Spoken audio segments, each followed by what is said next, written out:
Hola amigos de la vida, aquí en Psicoanálisis Respuesta Necesaria, en el ciclo número 2 de los delirios. Algo bien interesante y ya vamos a empezar porque tenemos mucha tarea por delante con la cuestión de los delirios. Y entonces habíamos quedado que la idea de hallar el propio cuerpo o partes de él en el mundo externo está en relación con la orientación narcisista del paciente, que hace que esté enamorado de sí mismo, desee encontrar su propio yo personificado en un objeto. Fuera de la esfera de los delirios, comenzamos, de persecución, también sucede que un órgano se convierte en representante de un objeto externo, y ello como resultado de una regresión narcisista y vinculado a fantasías de introyección. Debemos de irnos ya familiarizando con regresión narcisista, fantasía de introyección, es decir, fantasía de introyección, de incorporar. Recuerden entonces las etapas infantiles, el bebé cuando traga, cuando escupe, en fin, cuando rechaza. Así, por ejemplo, en la hipocondría, recordemos la hipocondría, en las neurosis de conversión pregenital y en las depresiones. Pero en los delirios de persecución, que es lo que más conocen ustedes, que es más popular, el objeto introyectado, en contraste con los otros casos enumerados, ha sido nuevamente proyectado. El hallazgo original de Freud de que el perseguidor representa el objeto homosexual sigue siendo ciertamente correcto, pero el hecho de que el perseguidor representa al mismo tiempo los rasgos del propio sujeto demuestra que dicho objeto en la fantasía del paciente ha sido introyectado y nuevamente proyectado. En un grado reducido, el pasaje de un objeto a través del yo que confiere al objeto rasgo del yo puede representar también cierto papel en la elección normal del objeto amoroso. Es interesante el hecho de que entre los órganos proyectados sobre el perseguidor tienen un rol predominante las heces y las nalgas. Amigos de la vida, hemos llegado al punto donde tenemos que ser cirujanos psíquicos y hablar las cosas como son en el diván, como son en las intimidades e interioridades para las curas de las neurosis y de la locura. Según Abraham, el proceso de incorporación es concebido en las fantasías paranoides como realizado por el ano. La introyección anal representa la relación de objeto a nivel de la primitiva orientación sádico-anal de la libido. Es percibida como una destrucción del objeto y es de carácter más arcaico que el nivel sádico-anal, a que regresa el neurótico obsesivo donde el objeto es conservado. Yo entiendo algo muy interesante. Para los que hemos estado bregando con estos asuntos, los que conocemos cuestiones clínicas, los que nos hemos psicoanalizado, los que hemos conocido realmente todo este mundo que parece fantasmagórico para algunos, como por primera vez lo escuchan, la cultura ha tenido siempre, ha estado alejada, la cultura realmente ha estado alejada de la realidad del hombre tal y como es. Todo el mundo sabe en su interioridad que todo esto es así, pero todo el mundo tiene que taparlo. Hay muchas maneras, la pena, la vergüenza, esto no es así, yo quiero que sea de otra manera. Pero aquí, como le dije, estamos ya en psicoanálisis respuesta necesaria a un nivel que hemos dejado ya de estar en nivel primario, y los que vamos a seguir entusiasmados con esta labor tenemos que ir entendiendo estas cosas así. De ahora en adelante, en un futuro incluso vamos a tener interacción, ¿ok? Pero hay que tener una buena base, porque el que no tiene una buena base, señores amigos de la vida, es confundido con dos palabras y vive de eslogan tras eslogan, vive etiqueteando, vive sencillamente dándole vueltas a la noria sin resolver. Como la gran mayoría de los problemas en el mundo, dándole a todo la vuelta a la noria sin resolver. Porque hay miedo a sentarse a decir, ¿qué tú piensas? ¿Qué yo pienso? ¿Qué tú piensas? ¿Qué tú piensas? Es decir, norte, sur, este y oeste no lo acabamos de integrar. Seguimos. Es percibida como una destrucción del objeto y es de carácter más arcaico que el nivel sádico-anal a que regresa el neurótico obsesivo donde el objeto es conservado. Pero las fantasías de incorporación de los esquizofrénicos paranoides no se limitan a la zona anal. Cuando ustedes tengan la oportunidad de observar un esquizofrénico paranoide y ver cómo es la mirada, los gestos, cómo es toda la pudiéramos decir, ecoplasia, todo de estos personajes, sí vamos a entender perfectamente todo esto que se está diciendo aquí por investigaciones de Abraham, por investigaciones de Otto Fenichel, por investigaciones de Freud y por cientos de psicoanalistas que han tenido que enfrentarse a estas realidades. Otros no, otros han estado amigos de la vida viviendo una vida muy diferente, o bien abajo o bien arriba, pero no han tenido tiempo de ocuparse de estos factores hasta que la neurosis o la psicosis le toque las puertas. Pero las fantasías de incorporación de los esquizofrénicos paranoides no se limitan, repito, a la zona anal. Se encuentran también fantasías de incorporación oral, epidérmica o respiratoria.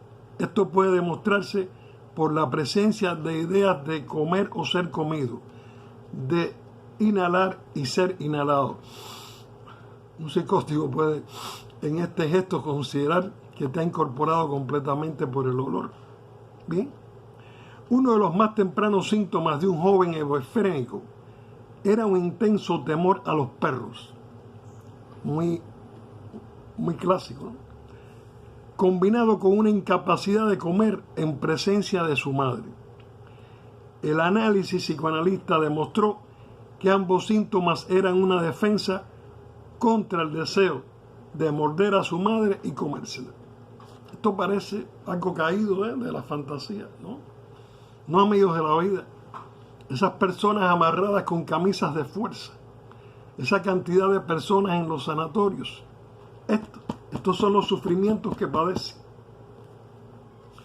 El análisis de la idea tan frecuente de ser influido por máquinas que según el paciente estarían usando sus perseguidores, demuestra que esas máquinas no son más que réplicas del propio cuerpo del paciente. El aparato representa frecuentemente uno de los órganos del paciente, uno de los que éste valora más. Muy a menudo es un símbolo de los órganos genitales, otras veces representa las nalgas. Algo por el estilo puede decirse de las diversas invenciones de los esquizofrénicos, en las que se pueden reconocer proyecciones de sus órganos.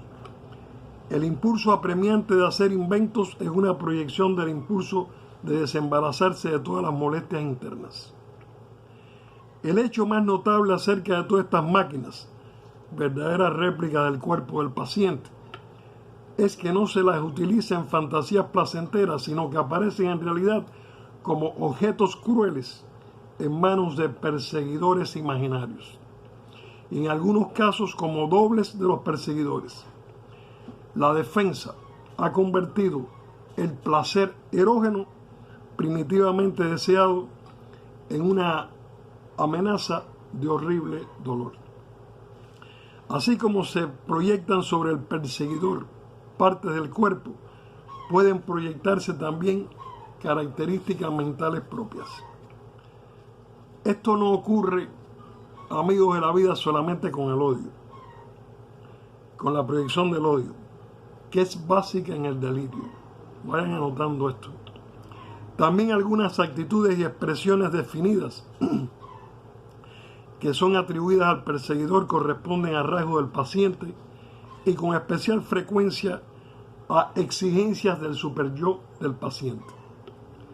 Esta circunstancia, que de primera intención parece complicar más el cuadro, corrobora la teoría de que un objeto introyectado ha sido nuevamente proyectado, ya que el superyo es el resultado de la introyección de objetos externos. También los órganos afectados por conflictos hipocondríacos representan a menudo la conciencia. Hay mucho hipocondríaco, hipocondríaca, ¿eh? Hoy es aquí, allá, mañana es la manchita, pesado el granito, después la tos, después acá, después allá, el dolor de cabeza, el ojito, esto no cesa, ¿eh? Bien. Ahora dice, las afirmaciones que anteceden pueden resumirse en la siguiente equiparación simbólica. Para algunos, perseguidor, objeto homosexual. Órgano que recibe una hipercatexis narcisista y es proyectado. Heces y nalgas. Superyo proyectado. Claro, esto está escrito de una manera para descripción a la gente que están sumamente ya evaluados en estas investigaciones. Donde se ve con mayor claridad la proyección del superyo es en las ideas de referencia y las de ser influido. El paciente siente que es controlado, observado, influido, criticado, llamado a rendir cuenta de sí mismo y castigado. Las voces que oye le hacen objeto de críticas que se refieren por lo común a sus actividades sexuales, que son descritas como sucias u homosexuales. El paciente oye que se le reprende por su homosexualidad y sus tendencias pregenitales, exactamente como si se tratara de padres severos que se dirigen a un niño malo. O bien las voces demuestran que están observando al paciente por los comentarios que hacen acerca de lo que está haciendo mientras lo está haciendo. Ahora está comiendo, ahora está sentado, ahora se levanta. A menudo lo que las voces dicen son proyecciones de datos inconvenientes provenientes de la autoobservación del paciente, tales como está loco, no está sano. Un paciente que tenía un extremo temor social del tipo eritrofóbico temía que todo el mundo se estuviera riendo de él y diciendo que era femenino. No era capaz de expresar exactamente en qué consistía esa feminidad. De todos modos, la gente lo miraba y comentaba que era homosexual. Este mismo paciente acostumbraba a mirarse al espejo e imaginar que estaba enamorado de sí mismo, fantaseando primeramente que era un hombre apuesto y luego que era una hermosa mujer. En un caso referido por Schiller, el perseguidor, apodado el fisonomista, enumeraba todos los pecados del paciente mediante un complicado instrumento, lo cual corroboraba la interpretación que dio Taus acerca de estos aparatos como dobles del cuerpo del paciente. Recuerde que estamos hablando de personas enfermas, seriamente enfermas de esquizofrenia. Los delirios de esta índole no hacen otra cosa que aportar al paciente desde afuera lo que su conciencia autoobservadora y autocrítica realmente le está diciendo. En concordancia con el origen auditivo del superyo, los reproches externos de esta clase son habitualmente oídos en forma de voces. Algunas veces se producen delirios que expresan la idea de ser castigado, lo cual produce un alivio y aporta una justificación a la hostilidad del paciente. Fíjese, el paciente, la gente hostil, quiere justificarse, y la gente necesita alivios, alivios, y dentro de esos alivios está el ser castigado. son semejantes a los delirios de los melancólicos. Esto era con referencia a que se produce un alivio y aporta una justificación a la hostilidad del paciente. Todo el mundo va a estar justificando su agresividad y su hostilidad. Él me dijo esto, él fue el que me hizo esto. Hay una necesidad de la hostilidad que esté justificada. ¿Por qué? Porque de la hostilidad pasamos a la agresividad, de la agresividad podemos pasar a la acción, de la acción eso, el acto, el arrepentimiento, ¿bien? El gran remordimiento, el gran castigo. Son semejantes a los delirios de los melancólicos, que tienen ideas de estar arruinado, enfermo, ser feo, maloliente. Se siente que tiene un mal olor en la boca, mal olor en todas partes, que no se lavó suficiente, que la gente piensa, que la gente huele, en fin. Esto es la noria castigadora. La noria castigadora. En la mayor parte de los casos existe, sin embargo, una diferencia importante entre los reproches lanzados al paciente por las voces y los perseguidores y los autorreproches de los deprimidos. En la esquizofrenia y a causa de la proyección, los reproches vienen de afuera, por lo que se los siente habitualmente como injustificados. El superyo normal, el que tenemos todos, es por regla general un objeto introyectado del mismo sexo. El notable aumento de la tensión sexual en los esquizofrénicos produce una resexualización de las catexis sociales y del superyo. Esto sucede ya sea porque se ha llegado a la homosexualidad como un punto equidistante entre la heterosexualidad y el narcisismo, en el camino regresivo de la retracción de la libido, o por haber llegado a ella de resultas de un intento de recapturar a los objetos en el proceso de recuperación. Freud escribió, acuérdense que muchas de estas cosas son análisis freudianos de hace muchos años, unos comprobados, otros superados, no todos completamente aceptados. Freud escribió todavía antes de introducir su concepto del superyo lo que sigue. Las ideas de relación representan una forma regresiva de la conciencia. Revelan la génesis de esta y el porqué de la rebelión del paciente contra ella. De este modo, la lucha contra el superyo representa una vez más la lucha contra la propia sexualidad del sujeto, donde puede haber integrado muchas cosas, incluso la homosexualidad. Se debe al hecho, escribe Freud, de que la persona desea librarse de todas estas influencias, comenzando con las de los padres, y retira de estos su libido homosexual. La palabra homosexual está muy ligada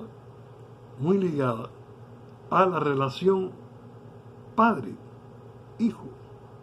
¿Ok?